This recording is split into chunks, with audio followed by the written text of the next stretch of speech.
नमस्कार दोस्तों, आप सबका बहुत बहुत स्वागत है। मेरा नाम रविकांत पटेल है और मैं रीजनल पासपोर्ट ऑफिस भोपाल में जूनियर पासपोर्ट असिस्टेंट के पद पर कार्यरत हूं, जो कि मिनिस्ट्री ऑफ एक्सटर्नल अफेयर्स के अंतर्गत आता है। मेरा सिलेक्शन एसएससी सीएचएसएल 2014 एग्ज़ाम के द्वारा हुआ था। आज की इस वीडियो में मैं आपको अपनी जॉब और डिपार्टमेंट के बारे में सारी जानकारी दूंगा, तो इस वीडियो को अंत तक पूरा देखिए। यदि आप इस चैनल पर नए हैं तो इस चैनल को सब्सक्राइब कर लीजिए। देखिए दोस्तों, 2014 में मैंने एसएससी सीएचएसएल का एग्ज़ाम दिया था और उसके बाद डिस्क्रिप्टिव पेपर, टाइपिंग टेस्ट और डॉक्यूमेंट्स वेरिफिकेशन में लगभग 1.5 साल का समय लग गया था। और उसके बाद मैंने दिसंबर 2015 में इस डिपार्टमेंट को ज्वाइन कर लिया था। जब आपका सिलेक्शन होता है तो आप एलडीसी के पद पर सिलेक्ट होते हैं, और जब आप इस डिपार्टमेंट को ज्वाइन करते हैं तो आपका पद बदलकर जेपीए यानी जूनियर पासपोर्ट असिस्टेंट हो जाता है। तो दोस्तों, मैं बताता हूं कि आपको ये डिपार्टमेंट मिलेगा कैसे। तो जब आप एसएससी में डिपार्टमेंट प्रेफरेंस भरते हैं तो उसमें आपको मिलेगा मिनिस्ट्री ऑफ एक्सटर्नल अफेयर्स, और एक दूसरा डिपार्टमेंट मिलेगा ministry of external affairs CPO यानी सेंट्रल पासपोर्ट ऑर्गेनाइजेशन। जब आप मिनिस्ट्री ऑफ एक्सटर्नल अफेयर्स भरेंगे तो आपको विदेश मंत्रालय दिल्ली में पोस्टिंग मिलेंगी, और यदि आप ministry of external affairs CPO यानी सेंट्रल पासपोर्ट ऑर्गेनाइजेशन भरेंगे तो आपको मेरा डिपार्टमेंट मिल जाएगा। भारत के हर राज्य में पासपोर्ट ऑफिस स्थित हैं, कहीं एक और कहीं दो भी पासपोर्ट ऑफिस स्थित हैं, तो आपको भारत में कहीं भी इस डिपार्टमेंट में पोस्टिंग मिल सकती है। अब चलिए दोस्तों, मैं आपको बताता हूँ कि इस डिपार्टमेंट में आपको काम क्या करना होता है। तो इससे पहले हम जान लेते हैं कि इस डिपार्टमेंट का स्ट्रक्चर क्या है, क्योंकि जब आप इस डिपार्टमेंट में काम करते हैं तो आपको प्राइवेट कंपनी के साथ भी काम करना पड़ता है।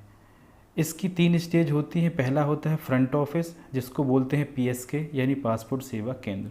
दूसरा होता है बैक ऑफिस यानी पासपोर्ट ऑफिस, और तीसरा होता है पीओपीएसके यानी पोस्ट ऑफिस पासपोर्ट सेवा केंद्र।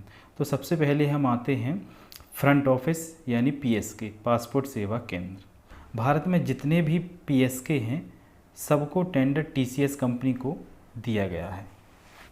तो यहाँ आपको टीसीएस स्टाफ एवं गवर्नमेंट स्टाफ दोनों मिलकर काम करते हैं।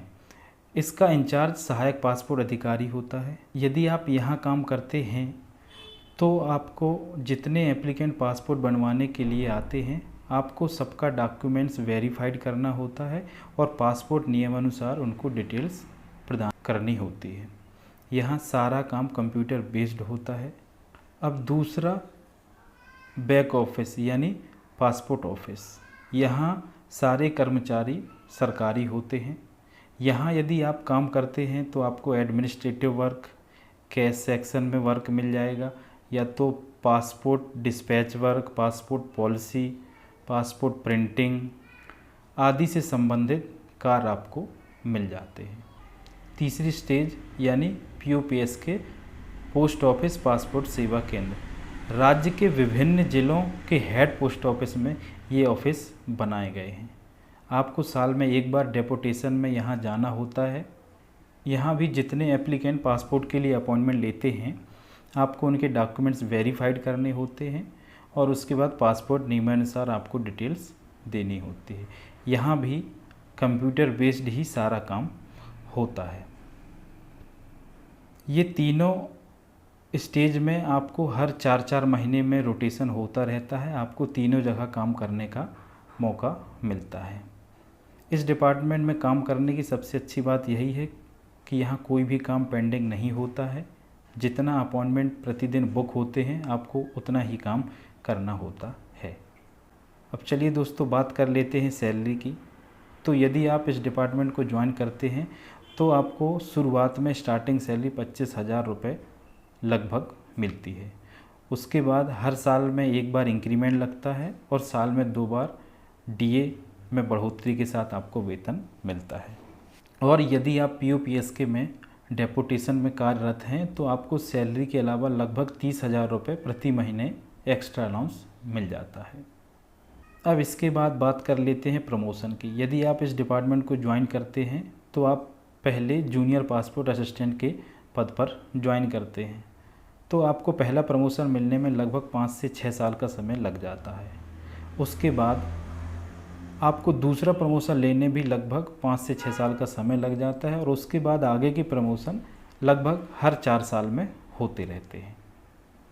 जब आप जूनियर पासपोर्ट असिस्टेंस में ज्वाइन करेंगे तो उसके बाद आपका प्रमोशन सीनियर पासपोर्ट असिस्टेंट में होगा, उसके बाद असिस्टेंट सुपरिटेंडेंट, फिर सुपरिटेंडेंट, उसके बाद सीनियर सुपरिटेंडेंट, फिर असिस्टेंट पासपोर्ट ऑफिसर और फिर डिप्टी पासपोर्ट ऑफिसर, यानी आपको यहाँ तक प्रमोशन मिल सकता है। तो यानी इस डिपार्टमेंट में प्रमोशन के अच्छे चांसेस हैं। इसके अलावा हर 5 साल में डिपार्टमेंटल एग्ज़ाम भी होते हैं, लेकिन डिपार्टमेंटल एग्ज़ाम के लिए अभी कोई भी निश्चित नियम नहीं है। अब दोस्तों बात कर लेते हैं ट्रांसफ़र पॉलिसी की। जब आप इस डिपार्टमेंट को ज्वाइन करते हैं तो 3 साल तक तो आपका ट्रांसफ़र नहीं होता। 3 साल के बाद आप ट्रांसफ़र के लिए एलिजिबल हो जाते हैं, लेकिन ट्रांसफ़र आपका उसी कंडीशन में होगा कि जिस लोकेशन में आप ट्रांसफ़र चाहते हैं वहाँ आपके पद की वैकेंसी खाली है या नहीं है। अब वीडियो का अंत करते करते मैं आपको कुछ और इस डिपार्टमेंट में मिलने वाली सुविधाओं की बात करता हूँ। जैसे सबसे पहले तो यदि आप इस डिपार्टमेंट में काम करते हैं तो आपके फैमिली में जितने भी सदस्य हैं सभी का आप पासपोर्ट फ्री में बनवा सकते हैं। इसके अलावा आपको यहाँ CGHS की मेडिकल फैसिलिटी की भी सुविधा मिल जाती है। इसके अलावा यदि आप यहाँ सरकारी क्वार्टर के लिए आवेदन करते हैं तो ये आपको आसानी से मिल जाता है। इसके अलावा यदि आपके 2 बच्चे हैं तो हर साल आपको 54,000 रुपये बच्चों की पढ़ाई के लिए एजुकेशन फ़ीस मिल जाती है। और इसके अलावा एक सुविधा ये भी है कि आप 4 साल में एक बार पूरे परिवार को भारत में कहीं भी घुमा सकते हैं, यानी आपको ऑल इंडिया LTC मिल जाती है और इसका खर्चा सरकार देती है। तो आज के वीडियो में बस इतना ही। मैंने आपको अपनी जॉब और डिपार्टमेंट के बारे में सारी जानकारी दे दी है। यदि आपको ये वीडियो पसंद आया हो तो इसको लाइक कर दीजिए, चैनल को सब्सक्राइब कर लीजिए, और इससे रिलेटेड कोई डाउट हो तो कमेंट करके मुझे ज़रूर बताइएगा। धन्यवाद।